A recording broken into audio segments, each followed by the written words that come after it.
نحمده ونصلي على رسوله الكريم اما بعد فاعوذ بالله من الشيطان الرجيم بسم الله الرحمن الرحيم رب اشرح لي صدري ويسر لي امري واحلل عقدة من لساني يفقهوا قولي. آیت ہے سورۃ نور کی 43. اگر آپ نکال لیں تو زیادہ اچھا ہوگا. الم ترا، کیا تم نے دیکھا نہیں؟ کیا خوبصورت انداز ہے نا. تم نے دیکھا نہیں یا تم نے دیکھا. تو انسان پوچھتا ہے کیا، کس کو؟ ہاں دیکھا. الم ترا، تم دیکھتے تو ہو. ان اللہ، کہ بے شک اللہ تعالی یزجی، چلاتا ہے. سحابن، بادلوں کو. آپ نے پڑھا ہوگا کہ بادلوں کے کئی نام ہیں، قرآن پاک میں آتے ہیں، لیکن سحاب ایک عام نام ہے جسے انگریزی میں کلاؤڈ کہتے ہیں. انگریزی میں بھی بادلوں کے کئی نام ہیں، لیکن ہر بادل کے لیے ایک جنرل نیم کیا ہے؟ کلاؤڈ. تو سحاب عربی میں عام بادل کے لیے استعمال ہوتا ہے کہ اللہ تعالیٰ کیسے بادلوں کو چلاتا ہے. اور آپ کو معلوم ہے کہ بادل کیسے بنتے ہیں. سمندر کے پانی پر جب سورج کی روشنی پڑتی تو بھاپ بن کے پانی اوپر اٹھتا ہے، نیچے سے بھاپ اٹھتی، پھر وہ چھوٹی چھوٹی ٹکڑیاں بن کے پھر وہ چلنا شروع کر دیتے ہیں خاص ڈائریکشن پہ. اس کا نام ہے یزجی. پھر وہ ایک خاص مقام تک چلتے جاتے الگ الگ. پھر کیا ہوتا ہے؟ ثم یؤلف بینہ، پھر ان میں الفت ڈالتا ہے. الفت کس کو کہتے ہیں؟ محبت کو، اٹریکشن. ایلاف، مانوس کرتا ہے ان کو، باہم اکٹھے ہو جاتے ہیں. کس طرح اکٹھے ہوتے ہیں؟ ثم یجعلہ رکاما، پھر وہ ان کو رکام بنا دیتا ہے. رکام کہتے ہیں کسی چیز کو تہ برتہ. آپ نے آیت پڑھی ہوگی فَيَرْكُمُهُ فِي نَارِ جہنم، تہ بتائے جہنم میں پھینکے گا اللہ تعالیٰ نا جہنم والوں کو. وہاں بھی یرکمو کا لفظ استعمال ہوتا ہے، ایک کے اوپر ایک. ثُمَّ يَجْعَلُهُ رُكَامًا، اب وہ جب ادھر ادھر کے سارے بادل آ کے اکٹھے ملاپ ہوتا ہے، اوپر نیچے آتے جاتے ہیں اور ایک رکام بن جاتے ہیں، ایک پہاڑ کی طرح بن جاتے ہیں.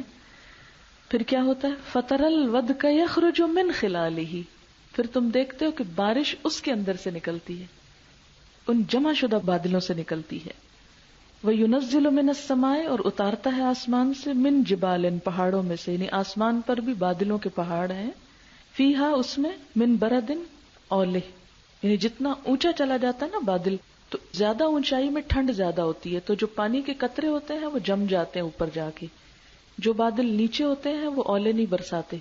جو بادل اونچے ہوتے ہیں یعنی رکام زیادہ اونچے چلے جاتے ہیں وہ اوپر جا کے ایٹماسفیئر میں فریز ہو جاتے ہیں. پھر اس سے کیا ہوتا ہے؟ فَيُصِيبُ بِهِ مَن يَشَاءُ، جس پہ چاہتا ہے ان کو پھینکتا ہے. وَيَصْرِفُ عَن مَن يَشَاءُ، جس سے چاہتا ہے ہٹا دیتا ہے. ایک ہی شہر میں کچھ علاقوں میں خوب برف پڑتی ہے اور کچھ علاقے بچ جاتے ہیں، کچھ فصلیں تباہ ہوتی ہیں، کچھ بچ جاتی ہیں. یکادو، قریب ہے، سنا برقی ہی، کہ بجلی کی چمک، یذہب بالابصار، نگاہیں لے جائے. آپ کو معلوم ہے کہ ہر سیکنڈ میں زمین پر کم از کم 400 بار بجلی گرتی ہے، اور ایک دن میں 24 گھنٹے میں کئی ہزار بار زمین پہ بجلی گرتی ہے، لیکن اس کے باوجود انسان محفوظ رہتے ہیں. میں نے یہ مثال اس لیے آپ کے سامنے رکھی کہ تعاونوا علی البر والتقوی، ایک دوسرے سے کوآپریٹ کرو نیکی اور تقوی کے کاموں میں، ایک دوسرے کے مددگار بنو. وتواصوا بالحق وتواصوا بالصبر. اس کا فائدہ کیا ہوتا ہے کہ اکیلے اکیلے سب بدلیاں ہیں، سحاب ہیں. سحاب سے بارش نہیں برستی. بارش کس سے برستی ہے؟ جب ان میں الفت پیدا ہوتی ہے، ان سحاب میں، اور وہ رکام بن جاتے ہیں، ایک بڑی قوت بن جاتے ہیں. فَتَرَى الْوَدْقَ، وَدْق کہتے ہیں بارش کا قطرہ، میہ جس کو بولتے ہیں آپ. من خلالی، اس کے اندر سے نکلتا ہے، رکام سے نکلتا ہے. سحاب سے بارش نہیں آتی، اور زیادہ گھنے ہوں تو پھر اولے بھی گرتے ہیں. اچھا، اب آپ دیکھیے کہ اگر بدلیوں کو ہم انڈیویجول سے مثال دیں کہ میں اور آپ اور آپ اور آپ جتنے بھی ہم لوگ ہیں جو دین پڑھ رہے ہیں، یہ کیا کر رہے ہیں؟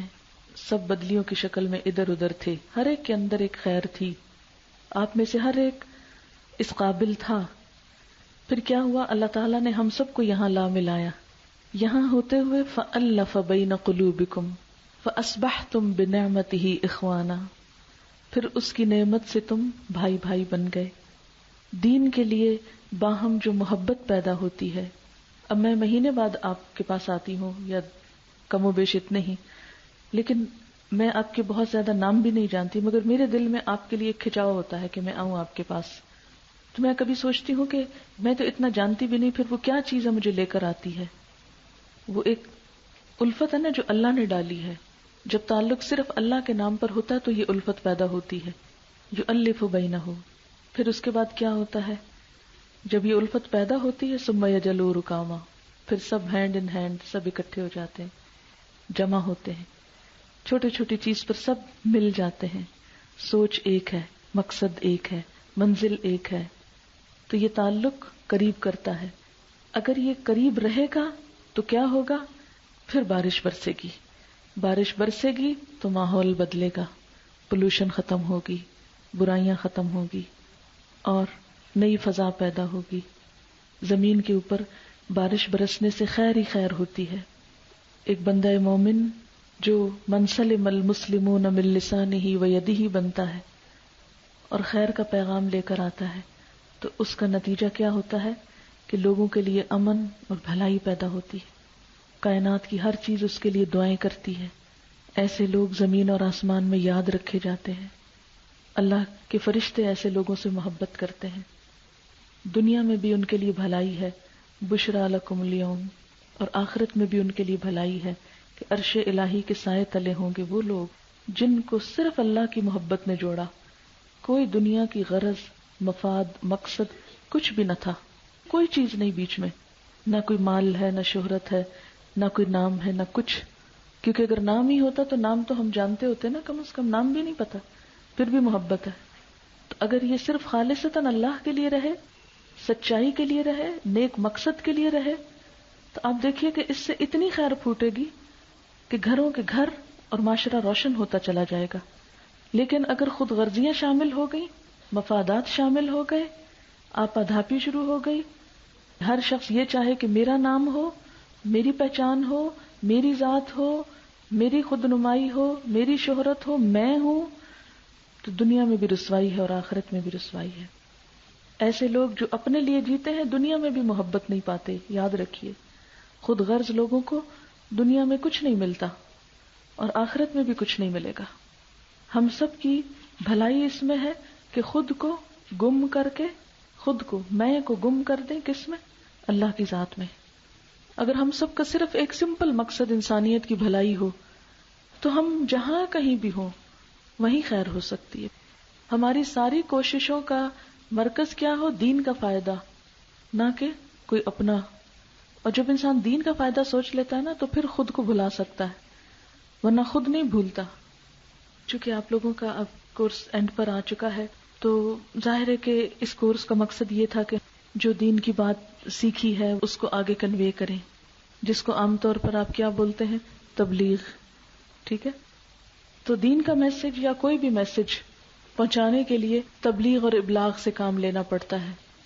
تو یہ الفاظ اکیڈمی بہت اچھا کام کر رہی ہے اور انہوں نے چھوٹی چھوٹی بہت اچھی کتابیں چھاپی ہیں تو مجھے بہت اچھی لگی. یہ ریسنٹلی میرے پاس پہنچی ہیں تو میں نے سوچا کہ کیوں نہ ہم آپ کی کلاس ختم ہونے سے پہلے اس کو آپ تک پہنچائیں اور اس میں جو اچھی باتیں ہیں وہ آپ اپنے دین کی تبلیغ کے لیے استعمال کریں. بسم اللہ الرحمن الرحیم، پیج 7 نکالیے. اس کا پرپس تو سمجھ گئے. ابلاغ کون سا باب ہے؟ افعال. اس کی خصوصیت کیا ہوتی ہے؟ متعدی. اور یاد ہے متعدی امراض جو آگے پھیلتی ہیں. ہاں، تو دین بھی پھیلنے والی چیز ہے. یہ ایسا خزانہ ہے کہ جس کو جتنا شیئر کریں اتنا اپنا بھی آخرت میں بھلا ہوگا اور دوسرے انسانوں کی دنیا کا بھلا ہوگا اور ان کی آخرت کا بھلا بھی ہوگا. یہ ایک ایسی تجارت ہے کہ جس میں صرف فائدہ ہے. دنیا کی کوئی تجارت ایسی نہیں جس میں صرف فائدہ ہو. دین ایک ایسی تجارت ہے جس میں صرف فائدہ ہے. اولئک یرجون تجارتا لن تبور.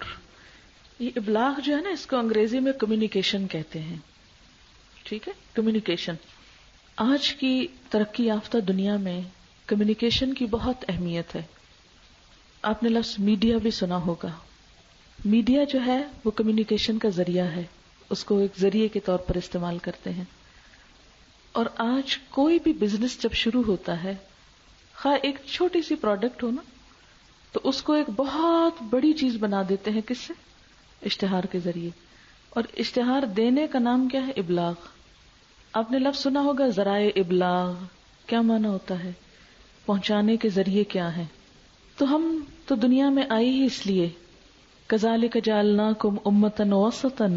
کیوں؟ تاکہ تم سارے انسانوں کے گواہ بنو، سب تک ابلاغ کرو. تو ابلاغ کرنے کے لیے کیا ضروری ہوتا ہے؟ یہ باتیں آپ نے کچھ قرآن پاک کی تفسیر میں، کچھ اور مطالعے کے دوران آپ نے پڑھی، سنی، سمجھی ہوگی. لیکن اس کتاب کا فائدہ یہ کہ انہوں نے ان کو یکجا خوبصورت انداز میں کر دیا ہے، جس سے کلیئر پکچر سامنے آ جاتی ہے کہ کیسے کام کرنا ہے. تو یہ دعویٰ کے سبجیکٹ کا ایک حصہ سمجھیں اس کتاب کو. ٹھیک ہے. پیج 7 پہ آپ دیکھ رہے ہیں، میں نے کتاب اسی لیے سب کے ہاتھ میں دی ہے کہ آپ لوگ کوئی بھی لفظ سمجھنے میں مشکل نہ پائیں. مؤثر کا مطلب ہوتا ہے افیکٹو، یعنی جس کا واقعی اثر ہو.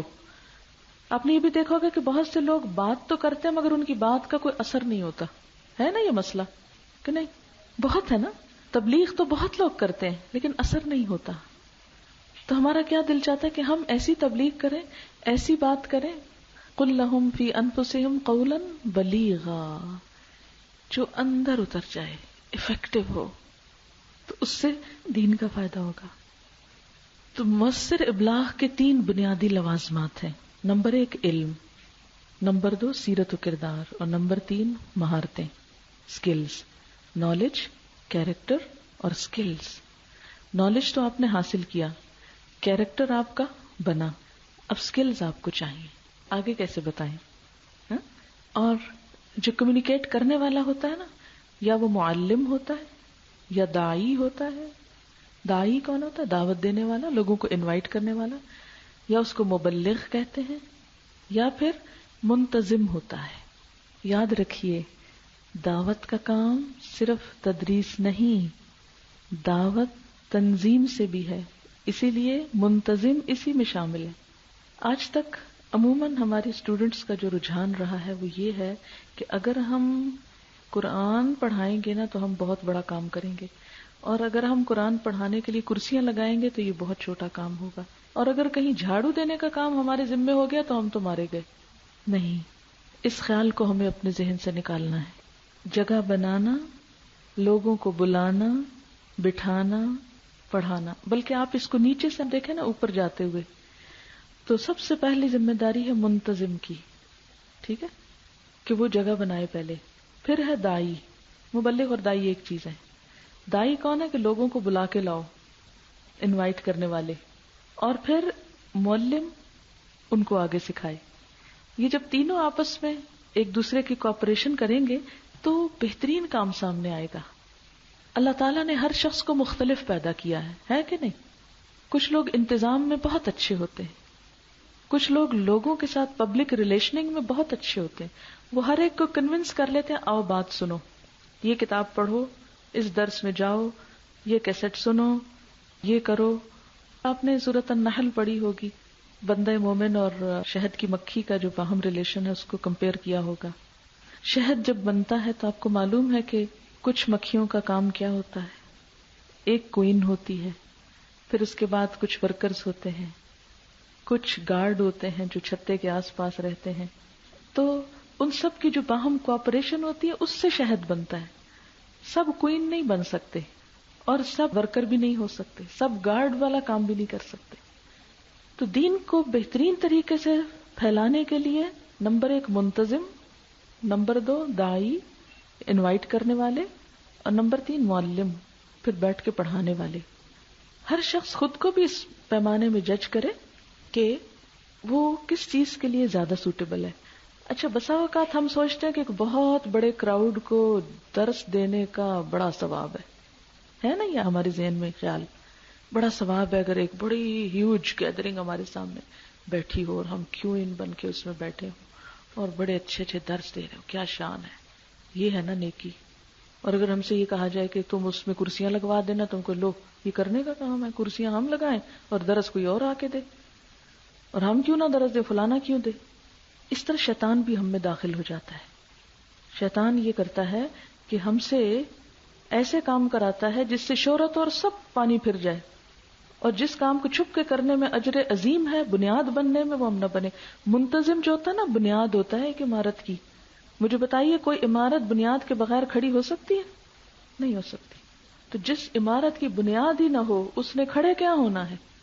لیکن منتظم کے حصے میں یا بنیاد کے حصے میں چھپ کے کام کرنا آتا ہے، وہ بیچاری باہر نہیں نکل سکتی، اس کو اندر ہی رہنا پڑتا ہے، زمین کے انڈر گراؤنڈ ہے نا. لیکن ساری عمارت کھڑی اس کے سر پہ ہے. کتنا بڑا اجر ہے اس کے لیے جس نے سب کو سنبھالا ہوا ہے.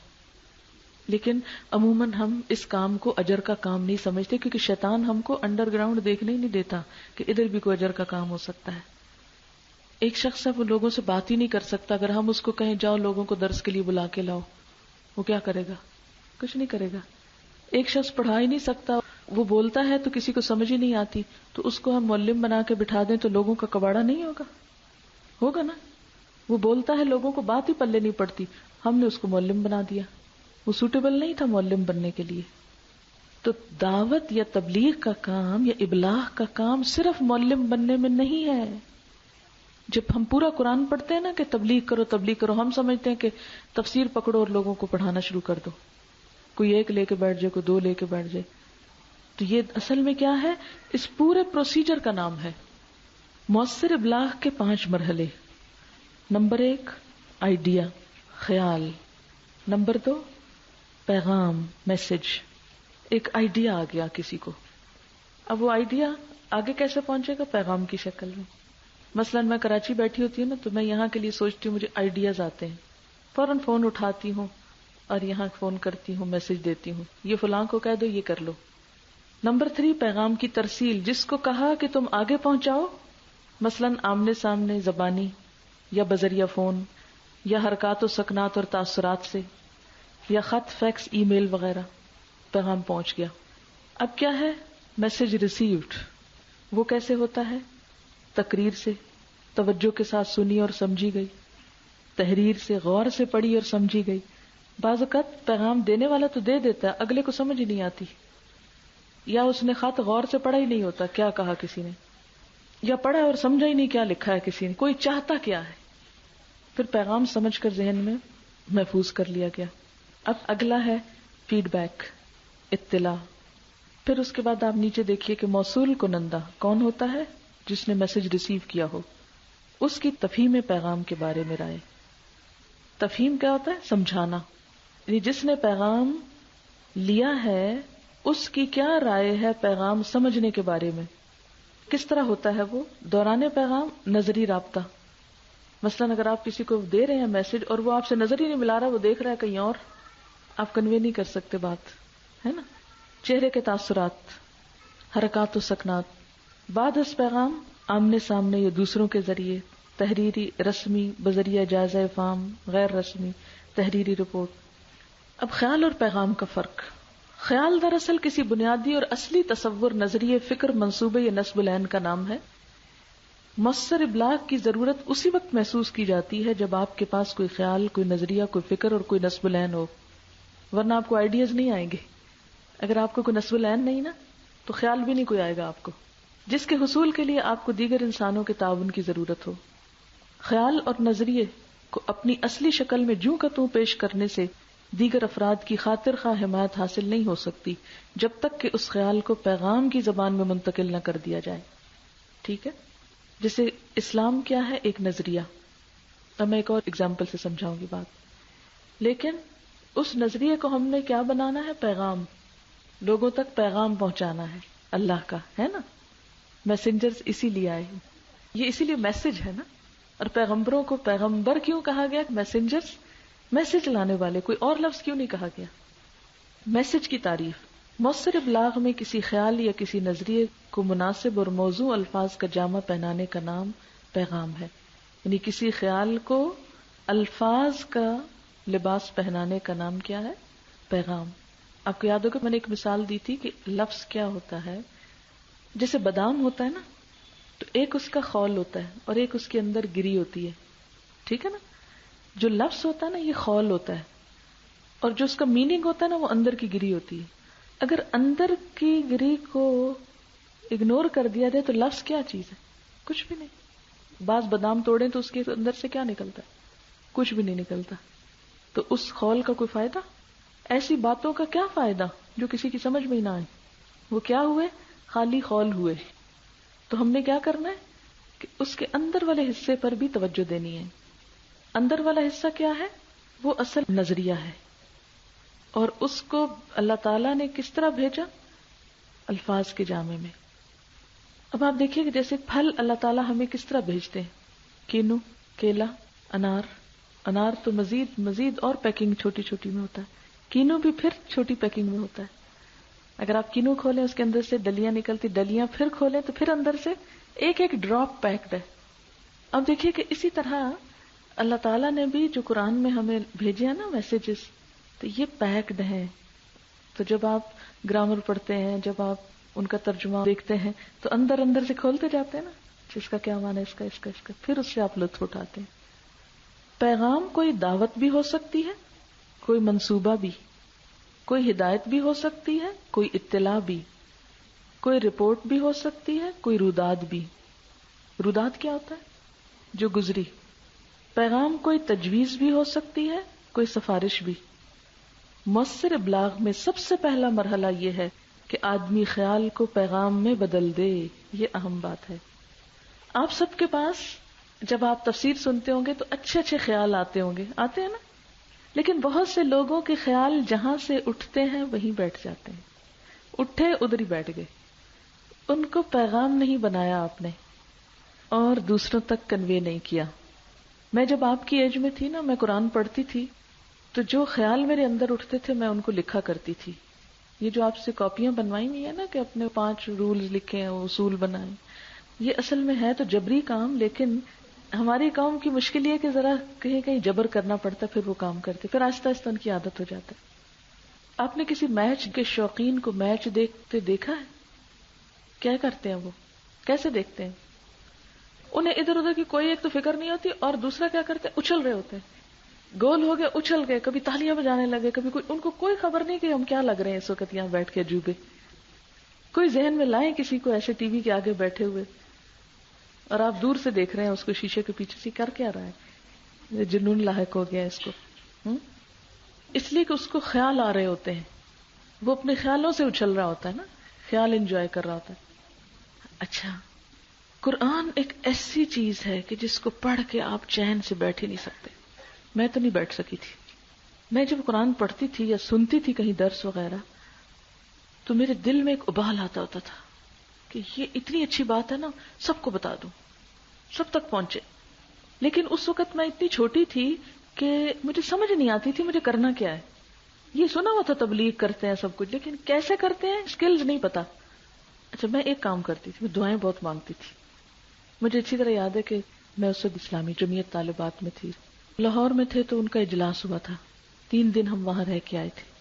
اس کا اتنا اچھا اثر ہوا کہ جب ہم واپس آ رہے تھے ٹرین پر تو سب لڑکیاں ایک ڈبے میں بیٹھی تھی. ہم نے خوب باتیں کی، ہم یہ کریں گے وہ کریں گے، جیسے منصوبے بناتے ہیں. پھر تھوڑی دیر کے بعد نا میں ٹرین کے دروازے پہ جا کے کھڑی ہو گئی. بالکل اندھیری رات سے ٹرین گزر رہی تھی، رات کا وقت تھا. مجھے آج تک وہ سین نہیں بھولتا.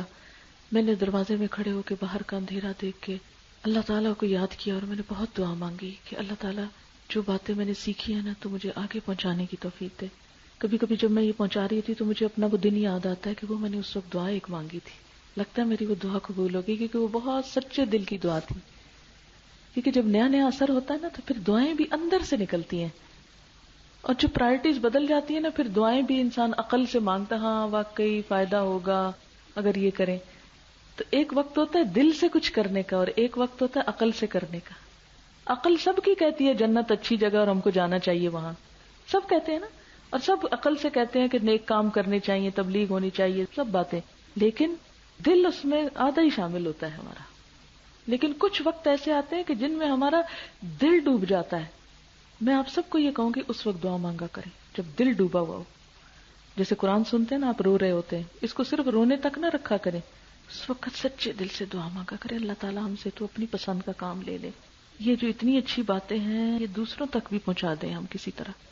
مجھے اب تک بعض اوقات سمجھ میں نہیں آتا مجھے کیا کرنا چاہیے. میں صرف اللہ تعالیٰ سے دعا مانگتی ہوں، اللہ تعالیٰ بہت اچھا والا کام بتا کہ ہم کیا کریں، اس سے بھی اچھا کام بتا، اور اچھا کام اور اچھا کام. جو سب سے اچھا کام ہے نا، جو تیرے دین کے پھیلنے کا سبب بنے، ہم کو وہ سکھا دے. ہمیں نہیں پتا، تو ہمیں سکھا دے. اور اللہ تعالیٰ دل میں ڈالتا ہے پھر، اور اس کا فائدہ ہوتا ہے. اللہ تعالیٰ ہمیں ضائع ہونے سے بچا، ہم کو اچھی اچھی باتیں سکھا کے جس سے نہ ہم اور آگے بڑھیں اور آئیڈیاز دے ہم کو. اچھا وہ آئیڈیا دیتا ہے جس کو الہام کہتے ہیں نا. حضرت موسیٰ کی والدہ کے دل میں الہام ہوا اور لوگوں کے دل میں الہام ہوتا ہے. یہ ہر ایک کے ساتھ ہوتا ہے. وہی پیغمبر کو آتی ہے، الہام سب کو ہوتے ہیں. الہام سے مراد وہ ٹرم والا الہام نہیں، یعنی الہمہا فجورہا و تقواہا. اچھی چیزیں بھی الہام ہوتی ہیں اور خراب بھی ہوتی ہیں، القاء کرنا، تو وہ دل میں ڈال دی جاتی ہے. اچھا بعض اوقات کیا ہوتا ہے کہ ہم اس کو کیچ کر لیتے ہیں، اور بعض اوقات یہ ہوتا ہے کہ وہ باؤنس ہو جاتی ہے، ہم کیچ نہیں کرتے، واپس چلی جاتی ہے. لیکن یاد رکھیں کہ اچھے آئیڈیاز اللہ تعالیٰ سب کو دیتا ہے. کام کیا ہے، اس آئیڈیا کو میسج میں بدل دیں. یہ کرنا ہے آپ نے، آئیڈیا میسج میں بدل دیں. میسج کی 5 مختلف صورتیں. نمبر 1 پیغام، نمبر 2 ہدایات، نمبر 3 تجاویز، نمبر 4 اطلاعات، اور نمبر 5 رپورٹ. پیغام، دعوت و تبلیغ، اور اس میں جیسے توحید، اخلاص، تزکیہ، اور ہمارے نزدیک تو قرآن کی تعلیم ہے. اس میں اگر آپ اپنے لیے لکھیں دعوت و تبلیغ میں تو قرآن کی تعلیم لکھ لیں، اور سب ٹاپک اس کے اندر ہی آ جاتے ہیں. ہدایات کیا ہے؟ تنظیمی احکامات، افسر سے ماتحت کے لیے، صوبہ سے ضلع، سربراہ ضلع سے تحصیل. یہ تو خیر ہم سے ریلیونٹ نہیں، لیکن کیا ہے، جیسے جو کلاس انچارج ہیں وہ گروپ انچارج کو بتاتی ہیں، گروپ انچارج آگے اسٹوڈنٹس کو بتاتے ہیں. مثلاً پچھلے دنوں ٹیسٹ انٹرویوز ہوئے تو آپ سب کے سب اس میں مختلف طرح سے شریک تھے. تو وہ کیا ہوا کہ آپ کو انسٹرکشنز دی گئیں اور مختلف لیولز پہ مختلف لوگوں نے اس کو فالو کیا، مختلف کام کیے. پھر تجاویز آتی ہیں کہ آئندہ کام کیسے کرنا ہے. پھر اطلاعات ہوتی ہیں کہ ایک دوسرے کو انفارم کیا جاتا ہے. پھر جب سب ہو جاتا ہے پھر ایک رپورٹ تیار ہوتی ہے کہ ہاں یہ کام صحیح ہوا یا نہیں. منصوبے، پلان اور شیڈیول کا فرق. منصوبہ عام ہوتا ہے جبکہ شیڈیول خاص ہوتا ہے. شیڈیول میں اہداف یعنی ٹارگٹس معین وقت سے مشروط ہوتے ہیں. جیسے گھر گھر جا کر دعوت دینا ایک منصوبہ ہے. یعنی مثلاً آپ یہاں سے گئے، آپ کوئی کلاس شروع کر رہے ہیں تو آپ ایک منصوبہ بناتے ہیں کہ میں نے برانچ کھولنی ہے، میں نے بچوں کا پروگرام کرنا ہے، میں نے کچھ اور جو بھی آپ کو سوٹ کرے. تو ایک منصوبہ بناتے ہیں نا. آپ کہتے ہیں نا کیا منصوبے بنا رہے، تو یہ منصوبہ ایک بناتا ہے انسان. اور اس کا شیڈیول کیا ہے کہ کتنے دنوں میں یہ کام کرنا ہے، کتنے وقت کے لیے کرنا ہے، اس کی تقسیم کیسے. مثلا روز 10 گھروں تک جانا ہے، ہفتے میں 70 گھروں تک جانا ہے، مہینے میں 300 گھر تک جانا ہے، سالانہ 3650 گھروں تک جانا ہے. اگر ہر بندہ یہ کرے تو آپ خود سوچیں کہ کوئی گھر بچے پاکستان کا. کیسے پھیلتا نا، ہر بندے تک میسج کنوے ہو گیا. لیکن ہم چونکہ منصوبہ نہیں بناتے اور شیڈیول نہیں پھر اس کا بناتے، اس لیے افراتفری کا کام کرتے ہیں، کسی کو پہنچا دیا کسی کو نہیں، بس ختم. شیڈیول کے اہداف، ٹارگٹس کی زبان اعداد و شمار کی زبان ہوتی ہے. شیڈیول میں کیا استعمال ہوتا ہے؟ اعداد و شمار. اور وہ کیا ہوتے ہیں؟ فگرز. شیڈیول میں نہ صرف اہداف کی تقسیم اور تخصیص ہوتی ہے بلکہ ذمہ داریوں اور اعداد و شمار کی بھی تقسیم اور تخصیص ہوتی ہے. شیڈیول کے اہداف کا جو وقت سے مشروط ہوتے ہیں بر وقت محاسبہ کیا جاتا ہے. منصوبوں کی تفصیل، توضیح یعنی وضاحت اور تشریح ابلاغ کا حصہ ہے. منصوبوں کی تفصیل، کوئی بھی کام کرنا مثلا پہلے اس کی تفصیلات طے کی جائیں، پھر توضیح، وضاحت، پھر تشریح کہ کس کس طریقے سے کون سا کام ہوگا. پھر پیغام کی تیاری سے پہلے مبلغ کی ذمہ داریاں. آپ اسلام کا پیغام لے کے جا رہے ہیں تو کیا آپ کے اوپر ذمہ داری ہے؟ نمبر 1 پیغام کی تیاری سے پہلے مندرجہ ذیل ضروری معلومات کو اکٹھا کیجیے. نمبر 1 میرا مقصد کیا ہے. نمبر 2 میرے سامعین کون ہیں، کن کو سنانی ہے بات. مثلا کسی جھونپڑی میں جا رہے ہیں، کسی اسکول میں جا رہے ہیں، ان پڑھ لوگوں کے پاس جا رہے ہیں، پڑھے لکھوں کے پاس جا رہے ہیں، ہسپتال میں جا رہے ہیں، سڑک پہ جا رہے ہیں، دکان میں جا رہے ہیں، کہاں جا رہے ہیں. ٹھیک ہے. سامعین کون ہیں. میرے سامعین کا تعلیمی، مسلکی اور پیشہ ورانہ پس منظر کیا ہے. مسلم ہے، نان مسلمز ہیں، جاب کیا ہے، بزنس کمیونٹی ہے، کون ہے. نمبر 4 میرا زبان پر کتنا عبور ہے، یعنی میں ان سے کمیونیکیٹ کس طرح کر سکتا ہوں. وہ اگر پنجابی بولتے ہیں اور میں اردو بولتا ہوں تو کیسے بات ہوگی. اگر وہ انگریزی جانتے ہیں اور میں اردو میں بات کر رہا ہوں تو کیسے بات ہوگی. اور میری گفتگو میں وضاحت یعنی کلیئرٹی کتنی ہے؟ وضاحت سے مراد تبیین ہے، جیسے قرآن میں آتا ہے نا وَأَنزَلْنَا إِلَيْكَ الذِّكْرَ لِتُبَيِّنَ لِلنَّاسِ مَا نُزِّلَ إِلَيْهِمْ، ہم نے آپ کی طرف ذکر نازل کیا تاکہ آپ لوگوں کو بتائیں کہ ان کی طرف کیا نازل کیا گیا، لِتُبَيِّنَ تبیین. تو نبی صلی اللہ علیہ وسلم نے کیا کی تھی؟ تبیین کی تھی، بات کو کھول کے سمجھانا. چنانچہ آپ دیکھتے ہیں کہ آسمانی کتابوں کی زبانیں مختلف رہی ہیں اور انبیاء اپنی قوم ہی کی زبان میں اپنی گفتگو قوم کے سامنے رکھتے تھے. تمام رسولوں کا کام بات کو کھول کھول کر سمجھانا ہے. وما ارسلنا من رسول الا بلسان قومه ليبين لهم. اچھا آپ نے یہ لفظ بھی قرآن میں بہت پڑھا ہوگا نا، کتاب مبین، بہت آتا ہے نا مبین کا لفظ قرآن میں. تو اصل کام کیا ہوتا ہے پیغمبر کا؟ کہ وہ دوسرے کو کھول کے بتائے. ٹرانسلیشن تو کتابوں میں بہت لکھی ہیں، آپ کے بھی گھروں میں تفہیم القرآن ہوگا، معرف القرآن، تفسیریں ہیں نا پہلے بھی، یہاں آنے سے پہلے بھی. ایسا نہیں کہ آپ کوئی ایسی جگہ سے اٹھ کے آگے کہ جہاں کسی نے تفسیر دیکھی نہ ہو. لیکن مجھ سے بے شمار ایسے لوگ ملے ہیں جو کہتے ہیں ہمارے گھر میں تفسیر تھی مگر آج تک ہم کو پڑھنی نہیں آئی، ہم پڑھ نہیں سکے. پچھلے ہفتے میں ملتان تھی، میرا ایک درس تھا، تو ان کے گھر میں فی ظلال القرآن تھی، جو کہ سورۃ نور پڑھا رہی تھی، تو وہ میں نے نکال کے پڑھی. مجھے ایسے لگا کہ جس سے فرسٹ ٹائم میں نے اس کتاب کو اٹھا کے پڑھا ہے. میں نے ان سے پھر پوچھا تھوڑا سا، تو انہوں نے بتایا کہ رکھی ہوئی تو ہیں تفسیریں لیکن سمجھ نہیں آتا پڑھیں کیسے. کیا وجہ ہے؟ تبیین نہیں ہے نا. کتاب خود نہیں بولتی، کتاب کے لیے استاد چاہیے ہوتا ہے. مثلاً اگر میں آپ کو کہتی یہ کتاب خود ہی پڑھ لیں، تو خود پڑھنے اور ہم سب کے مل کے پڑھنے میں فرق ہے. تو پیغمبر اسی لیے آتا ہے کہ کتاب کی تبیین کرے، وضاحت سے آگے بات بتائے، اچھی طرح کھول کے. حضرت موسیٰ علیہ السلام نے خدا تعالیٰ سے سمجھنے کی صلاحیت کی دعا مانگی، وَاحْلُلْ عُقْدَةً مِّن لِّسَانِي يَفْقَهُوا قَوْلِي، تاکہ لوگ میری بات سمجھ سکیں. پانچویں بات، میرے سامعین کا تہذیبی اور ثقافتی پس منظر کیا ہے، یعنی کتنے کلچرڈ لوگ ہیں، کسی گاؤں کے ہیں، شہر کے ہیں، امریکہ کے ہیں، افریقہ کے ہیں، ڈفرینٹ ہے نا سوسائٹیز. میرے سامعین کی دلچسپیاں کیا ہیں، کن چیزوں کا شوق ہے ان کو، میرے پیغام کے لیے دورانیہ یعنی ڈیوریشن کیا ہے، یعنی مجھے وقت کتنا ملا، 1 گھنٹہ، آدھا گھنٹہ، 15 منٹ ہے، 5 منٹ ہے. یہ نہ ہو کہ آپ کو وقت 10 منٹ صرف دیا گیا ہو بات کرنے کے لیے اور آپ تمہید ہی بیان کر چکے کہ ٹائم ختم ہو گیا. اب کیا کیا آپ نے؟ وقت گنوا دیا. اگر زیادہ وقت ہے تو بات پھیلا لیجئے اور اگر کم وقت ہے تو سمیٹ لیجئے. میرے مخالفین ہیں تو ان کی وجہ مخالفت کیا ہے؟ جیلسی ہے، مس انڈرسٹینڈنگ ہے، کوئی اور چیز ہے، تو اس کو بھی سمجھنے کی کوشش کرنی چاہیے. یا محض دین دشمنی ہے کہ ان کو دین کی کوئی بات اچھی ہی نہیں لگتی. کیونکہ یہ نہیں ہو سکتا کہ آپ کسی بھی جگہ جائیں تو سب آپ سے محبت کرنے والے ہی ملیں. بہت سے لوگ آپ سے عداوت رکھتے ہوں گے. نمبر 9، میری گفتگو پر سامعین کے امکانی سوالات کیا ہو سکتے ہیں، جن لوگوں میں جا رہا ہوں وہاں مجھ سے کیا پوچھا جائے گا. مثلا میں مختلف جگہوں پہ جاتی ہوں، کبھی گاؤں میں چلی جاتی ہوں، کبھی شہر میں، کبھی پڑھے لکھے لوگوں میں، کبھی ہائیلی ایجوکیٹڈ لوگوں میں. تو ہر لیول پر سوال ڈفرینٹ ہوتے ہیں. کوئی تو یہ پوچھتے ہیں کہ جادو ہے، اس کا توڑ کیا ہے. کوئی پوچھے گا کہ بچہ نہیں ہے، اس کا کوئی وظیفہ بتا دے. کوئی کہے گا کہ عورت کی گواہی عادی کیوں ہے.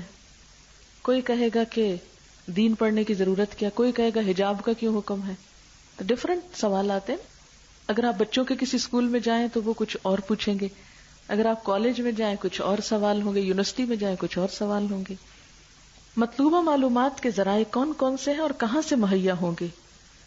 پیغام کی ترکیب و ترتیب اور پیغام کی ترجیحات کیا ہوں گی، پرائرٹیز کیا ہوں گی. مدرجہ بالا 12 نکات کی روشنی میں پیغام کو مرتب کیجیے. یعنی یہ 12 پوائنٹ آپ کے ذہن میں ہوں گے تو پیغام مؤثر ہوگا، صحیح طور پر آپ پیغام پہنچا سکیں گے. کون سا پیغام؟ دین کا پیغام. پیغام کی ترکیب، میسج ڈیزائننگ، مواد کی ترتیب، سیکوینس، اور ترکیب و تنظیم ایسی ہو کہ سامعین دلچسپی سے اسے سنیں اور سمجھیں. اس کے لیے مطالعہ اور پریکٹس دونوں چاہیے ہوتے ہیں. یہ ایک دن میں نہیں ہوتا، کرتے کرتے آتا ہے. پھر ترتیب منطقی اور نفسیاتی ہو، لوگوں کی نفسیات سمجھ کر، اور اس میں لاجک، منطقی ہوتا ہے، لاجک ہو اس میں. یہ جو لفظ ذرا مشکل ہے نا، آپ ان کے پیرالل انگریزی لفظ لکھتے جائیے تاکہ آپ کو بعد میں اگر کسی کو یہ پڑھانی پڑے کتاب یا خود اپنے استعمال کے لیے تو جلدی سمجھ جائیں. ترتیب آسان سے مشکل کی طرف ہو.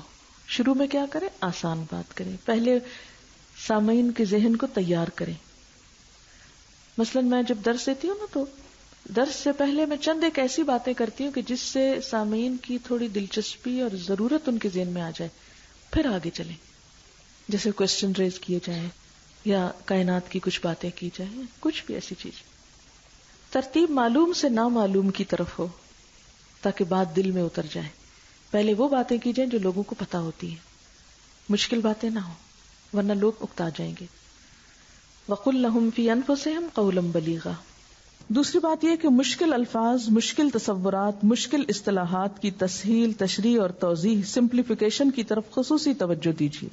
جیسے میں آج آپ کے ساتھ کر رہی ہوں نا کہ ایک ٹرم بولی پھر اس کا دوسرا سمپل لفظ بول دیا تاکہ دوسروں کو بات سمجھ میں آئے. اب ہو سکتا ہے آپ میں سے 10 کو سمجھ میں آ گئی ہو لیکن باقی کو نہ آئی ہو سکتا ہے کہ 90 کو سمجھ آ گئی اور 10 کو نہ آئی ہو. تو وہ 10 بھی تو امپورٹنٹ ہے نا جو ساتھ بیٹھے ہوئے ہیں، اور 90 جو ہے ان کو چاہے سمجھ آ گئی لیکن اور کلیئرٹی ہو جائے گی آسانی کرنے سے. یعنی سمپلیفیکیشن کی طرف خصوصی توجہ. یہ ایک مشکل مرحلہ ہوتا ہے، اس خامی کی وجہ سے سامعین کی توجہ ادھر ادھر ہونے لگتی ہے. یعنی اگر آپ ڈیفیکلٹ ٹرمز بول کر لوگوں کو خطاب کریں گے تو وہ آپ کی بات سننے کے بجائے باہر دیکھنے لگیں گے، کیونکہ ان کو یہاں کوئی فائدہ ہی نہیں ہو رہا تو وہ کیوں نہ انجوائے کریں کسی سین سے، یا کوئی دیوار پہ لگی تصویر دیکھنے لگ جائیں گے. نمبر 3، الفاظ، جملوں، مثالوں اور واقعات کا موضوع انتخاب کر کے پیغام تیار کیجیے. نمبر 4، تصریف سے کام لیجیے. یہ تصریف کیا ہوتا ہے؟ صرف یصرف، تصریف، پھیر پھیر کے بات بتانا، طرح طرح سے سمجھانا، بات کو بدل بدل کر مختلف الفاظ، مختلف انداز اور مختلف اسالیب سے بیان کرنا. اسلوب، اسالیب، اسلوب یعنی طریقہ. قرآن مجید میں یہ انداز اختیار کیا گیا ہے تاکہ لوگ یک رنگی سے اکتا نہ جائیں، بور ہونے لگتے ہیں نا ایک ہی بات بار بار ہو تو، لیکن ایک ہی بات ڈفرنٹ وے میں ہو تو اس میں زیادہ انٹرسٹ ہوتا ہے. ٹھیک ہے. وَلَقَدْ صَرَّفْنَا لِلنَّاسِ فِي هَذَا الْقُرْآنِ مِنْ كُلِّ مَثَلٍ. ہم نے اس قرآن میں لوگوں کو طرح طرح سے سمجھایا ہے. اچھا، تصریف آپ کو کرائی تھی میں نے لاسٹ ٹائم، یاد ہے؟ تصریف کیا ہوتا ہے؟ لفظ ایک ہی ہے، شکلیں بدلتی جا رہی ہیں، اس کی میسج ایک ہے، شکل بدل بدل کے اس کو دیا جا رہا ہے. ٹھیک ہے. آپ کی گفتگو نپی تلی ہو، نہ کوئی بات زیادہ ہو نہ کوئی بات کم. یاد رکھیے گفتگو کا حساب ہوتا ہے. ناصحہ گفتگو حساب سے کر. ناصحہ کا مطلب ہے نصیحت کرنے والے، گفتگو حساب سے کر. بعض لوگ درس شروع کرتے ہیں، اتنی باتیں کیے جاتے ہیں، بولتے چلے جاتے ہیں، اور سننے والے کو بعض اوقات یہ سمجھ میں نہیں آتی کہ اتنی لمبی تقریر میں حاصل کیا ہے، اور وہ سارا ایک طوفان کی طرح آتا ہے، سب بہہ جاتا ہے اور لوگ کچھ بھی لے نہیں پاتے اس میں سے. تو نہ تو بہت تیز بولیں نہ بہت آہستہ بولیں، ایسے انداز میں بولیں کہ جس سے بات دل میں اتر جائے. مقصد یعنی گول ہمیشہ پیش نظر رہے تاکہ اس کا بہترین حصول ممکن ہو. پیغام رسانی، میسج ٹرانسمیشن، پریزنٹیشن. اس سے پہلے مدرجہ ذیل معلومات حاصل کیجیے. نمبر 1، سامعین اور مخاطبین کون ہیں؟ اجنبی ہیں یا مانوس، دوست ہیں یا مخالف؟ یہ بہت ضروری ہے. افسر ہیں یا ماتحت، عالم ہیں یا جاہل، چھوٹے ہیں یا بڑے؟ مثلا اپنے والدین سے بات کر رہے ہیں تو اور طرح ہوگی. یعنی آپ کسی ایسی جگہ درس دے رہے ہیں جہاں آپ کے استاد بیٹھے ہیں، والدین بیٹھے ہیں، اور آپ چونکہ قرآن جانتے ہیں اور والدین نہیں جانتے یا آپ کے استاد نہیں جانتے تو کوئی حرج نہیں، ان تک بھی پیغام پہنچانا ہے، لیکن سٹائل ڈیفرنٹ ہوگا. وہ نہیں ہوگا جو آپ بچوں کے ساتھ کریں گے. بچوں سے ہنسی مذاق بھی کرتے ہیں، بعض اوقات چھوٹی موٹی ڈانٹ ڈپٹ بھی کر لیتے ہیں، لیکن بڑوں سے نہیں. بسا اوقات آپ کی اسٹوڈنٹس آپ کی امی، خالہ، نانی کے برابر لوگ ہوں گے. پھر عموماً اسٹوڈنٹ کہتے ہیں آنٹیاں ہیں بڑا تنگ کرتی ہیں. بہت سی آنٹیز کو شکایت ہوتی ہے کہ یہ لڑکیاں 4 لفظ پڑھ کے اپنے آپ کو بڑی چیز سمجھنے لگ گئی ہیں، یہ ہماری عزت نہیں کرتی. یہ نہیں شکایت ہونی چاہیے.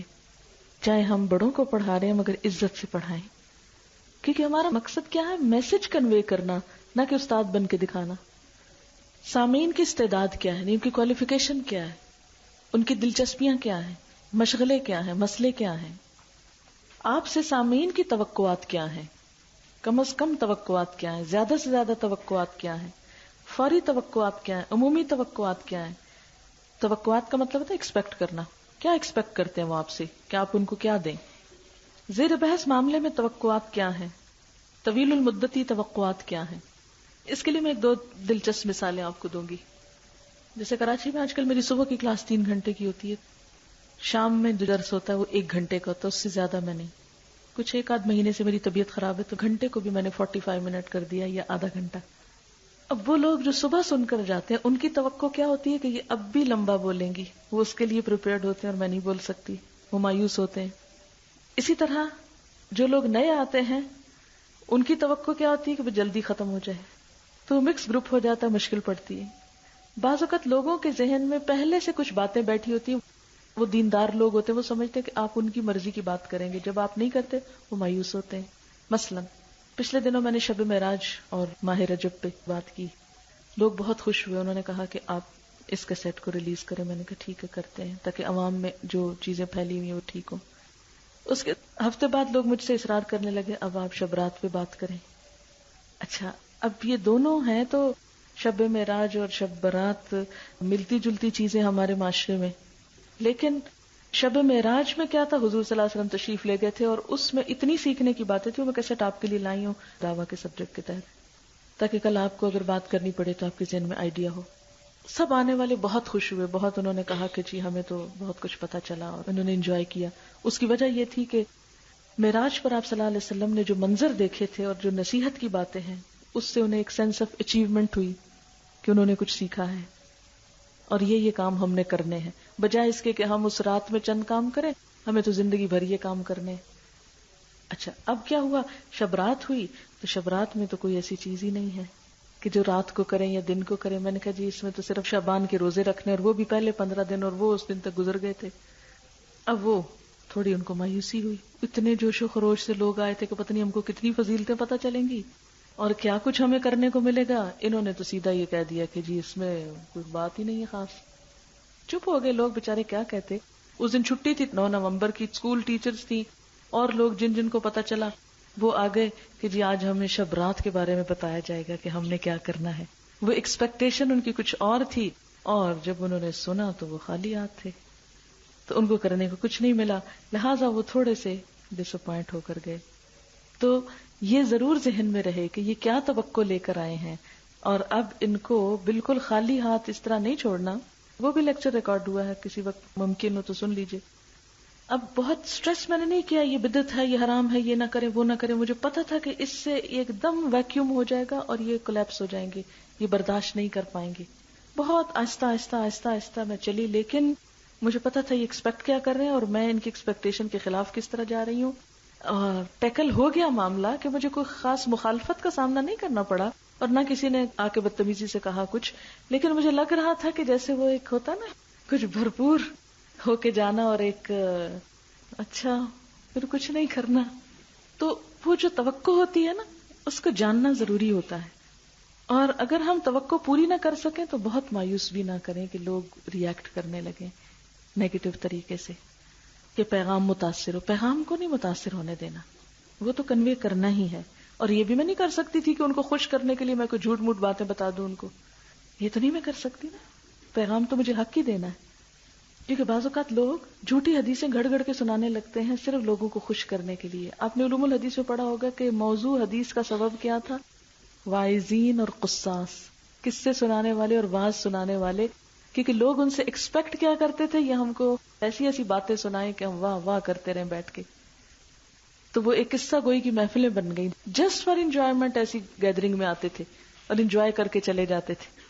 اس سے گھڑی ہوئی حدیثیں عام ہونے لگی, کیونکہ لوگ ایکسپیکٹ کرتے تھے ان سے کہ آج ہم کو کوئی نیا قصہ سنا. اچھا آپ نے سنا ہوگا اڑن تشتریوں کی باتیں, امریکہ میں اس طرح کے اخباروں میں بہت چیزیں چھپتی, حالانکہ سب کو پتا یہ جھوٹ ہے, پھر بھی چھپتی. کیوں؟ اس لیے کہ لوگوں کی ایکسپیکٹیشن ہے کہ چھاپیں, وہ پڑھنا چاہتے ہیں کچھ اس طرح کا سٹف.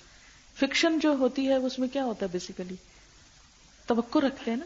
تو چاہے لوگ ہم سے توقع رکھیں, لیکن ہم نے کیا کرنا ہے, حق کو نہیں متاثر ہونے دینا کسی کی توقع پہ کہ اس کو خوش کر دیں اور حق چھپا جائیں. نہ, بلغ ما انزل الیک من ربک وان لم تفعل فما بلغت رسالتہ واللہ یعصمک من الناس.